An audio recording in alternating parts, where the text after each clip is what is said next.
I pledge allegiance to the flag of the United States of America and to the republic for which it stands, one nation, under God, indivisible, with liberty and justice for all. Honor the Texas flag. I pledge allegiance to the Texas, one state under God, one indivisible. I pledge to do my best this day to honor myself and others in everything I do, to accept responsibilities for my own learning, and to encourage others as I embrace my own opportunities to grow, to exercise leadership and prepare myself for college at every opportunity. For me, mediocrity is not an option. Only excellence will do. Who I am has value. What I think has value. Totus erudicio, who I will become is invaluable to the world.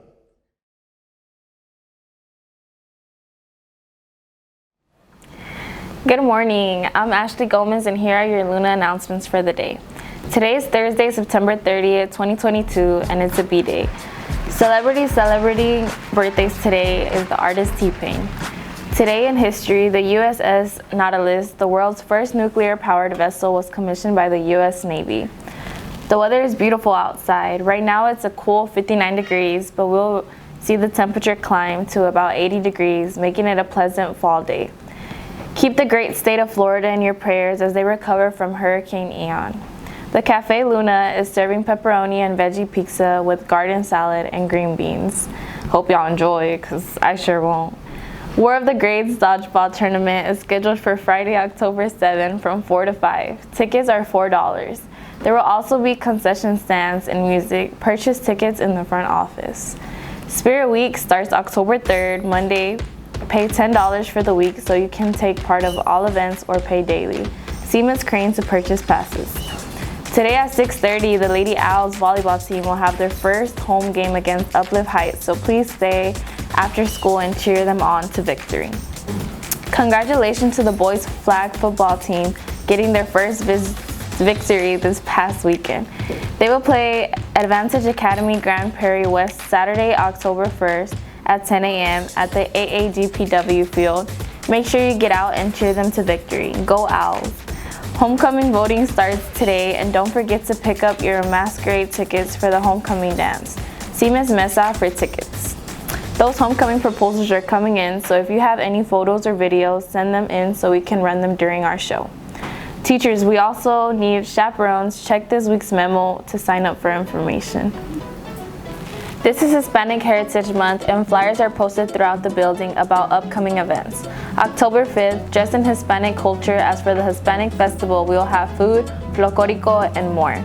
Today we are celebrating the life of Cesar Chavez. Here's a short bio video of our Señor Chavez contribution to the Hispanic community and culture. Cesar Estrada Chavez, an American civil rights activist and labor leader, was born in Yuma, Arizona on March 31, 1927. The Chavez family lost their Arizona homestead in the Great Depression, and in the late 1930s moved to Northern California. Cesar and his family became migrant farm workers thrust into the industrialized agriculture of California. Cesar dropped out of school after the 8th grade to help support his family by working in the fields. Cesar joined the Navy right after World War II, and he saw places he never would have seen, so it did open his eyes up to the world very much. After the Navy, Chavez returned to the fields and became a grassroots organizer for a Latino civil rights group. He then left the group and formed the National Farm Workers Association, now known as the United Farm Workers of America, with the goal of unionizing farm workers. Cesar believed that the movement he founded had to be more than just a union that was solely concerned with improving wages, hours, and working conditions, although the UFW certainly did that. But it also needed to address the crippling dilemmas that farm workers face in the community after they came home from work. Most people were poor. They didn't have access to good housing or health care or education. Chavez was adamant that his new union follow a strict policy of using only nonviolent tactics as a means of negotiation. While the organization was still in its infancy, UFW embarked upon one of the most influential boycotts in U.S. history, the boycott of all California table grapes. The grape boycott really took off in '68. Cesar had studied history. He knew that For 100 years, farm worker strikes were brutally crushed, and that the agricultural industry, which in California is one of the richest, most powerful industries in the state, controlled much of rural California. So what Cesar needed to do was take the fight from the fields, where the odds were stacked against the farm workers, and move it to the cities, where the farm workers at least had a chance. Over the next few years, led by Cesar Chavez, the farm workers would boycott, protest, march, and fast their way to a collective bargaining agreement, which guaranteed field workers, among other things, increased pay and the right to unionize. He was responsible for a lot of the labor codes that we see today, the protections, the benefits, but the basic right to organize and affiliate. As the head of the United Farm Workers of America, labor rights was not the only cause championed by Chavez.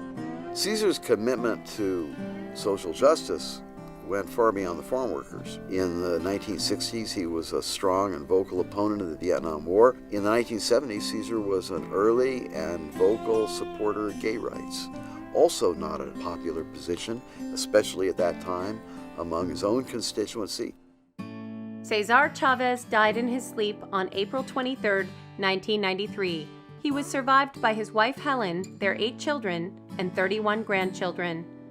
In 1994, he was posthumously awarded the Presidential Medal of Freedom by President Bill Clinton. In 1975, there was a reporter with a national news magazine following Cesar around for several days, rallies, marches, picket lines. And in an interview, she asked him, what accounts for all the affection and respect that farm workers show you in public? And Cesar paused for a moment, and then he smiled his easy smile, and he said, the feeling is mutual.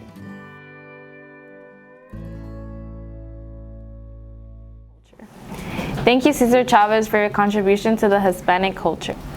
Luna teachers, next Friday, the first round of Teachers of the Letter recommendations are due. To find the scholars assigned to you, please search for an email with the subject line Teachers Letter Recommendations, Scholars, and Details. Don't forget, Good Morning Luna is loaded in the Luna YouTube channel every Friday, so make sure you check it out. Luna announcements will run daily. If you have any announcements, please get the announcement to Ms. Gray a week early or by 7:45 a.m. in the morning. Before I rush to my next class, I want to leave you with the quote, "Life is like a sandwich because the bread always comes first," well said by Anthony Montgomery. Hooty hoot!